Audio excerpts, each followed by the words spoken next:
4 little words summed up the culmination of an emotional battle to save the life of a 10-year-old girl. Sarah got the call. The parents of 10-year-old Sarah Murnahan revealed a few hours ago that their daughter is right now in surgery getting a new set of lungs. Sarah's battle with cystic fibrosis made national headlines when her parents challenged an organ transplant policy. The rule keeps children under 12 from getting priority on the adult lung transplant list, no matter how sick they are. When Sarah's health started deteriorating, her parents started their campaign to get the rule changed. Their campaign got the attention of the media and key members of Congress, and eventually a federal judge weighed in and ordered the rule be waived in Sarah's case. Because of that ruling, Sarah got top priority when an adult lung became available. This morning, her mom, Janet, posted this update on her Facebook page. God is great. He moved the mountain. Sarah got the call. Please pray for Sarah's donor, her hero, who has given her the gift of life. Let's bring in CNN's chief medical correspondent, Dr. Sanjay Gupta. Sanjay, what are Sarah's chances of survival, assuming, and we all are hoping this is the case, that she makes it through the surgery okay?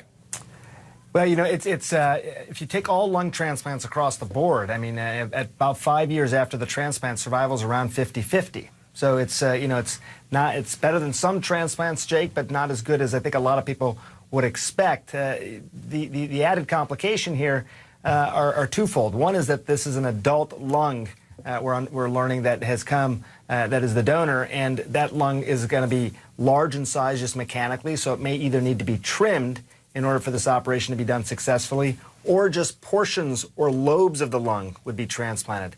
Neither one of those are ideal. You'd prefer to have a perfectly sort of fit-sized lung. That's doesn't sound like that's the case here. But also, Jake, you know, she has cystic fibrosis. That's a genetic disease. Both of her lungs will be transplanted, but the gene that's defective here still remains. So you're not treating that particular cause of the problem here. And might she develop further problems? She's going to need to be on immunosuppressing drugs.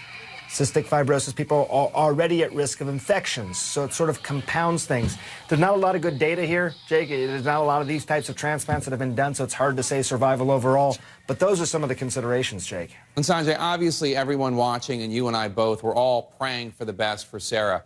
But I do wonder, have you spoken to any medical ethicists about how this process was changed? Are there any concerns in the medical community about what happened here? I have. I mean, as you might imagine, it's been a big topic of discussion among both the medical community and ethicists within the medical community. Yeah, I think, you know, one of the prevailing notions was, you know, is this the sort of decision-making because of the media attention, politicians sort of weighing in, and how does that sort of intersect with the medical decision-making? You know, an ideal situation, Jake, when you're considering transplant, especially a very tough transplant like a lung transplant, scarce resources, you want to pick somebody who's obviously in great need of those organs, but you also want to pick somebody who's going to tremendously benefit, meaning that they have a very high likelihood of living many, many years after the transplant.